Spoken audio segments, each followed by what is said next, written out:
Queridos amigos, quiero invitarles a nuestro concierto en el Aula de Música Mazafrets el día 20 de septiembre a las 17 horas. Este concierto es muy especial para nosotros. En la primera parte del programa tocaremos las obras de Moisés Bertrand, que además de gran compositor mataroní es nuestro querido amigo. Las dos de sus obras, Camins de Vidre y Solo para Ala, yo tuve el privilegio de estrenar en el festival en Francia, Sayabus en Concert, y en Barcelona el mes pasado de septiembre.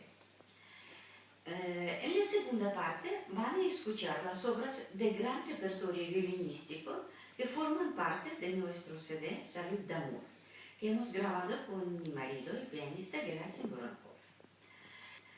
Son auténticas joyas para violín y piano, escritas por el violinista y compositor vienés Fritz Kreisler, el polonés Henryk Wieniawski y, como no, Pablo Sarasate.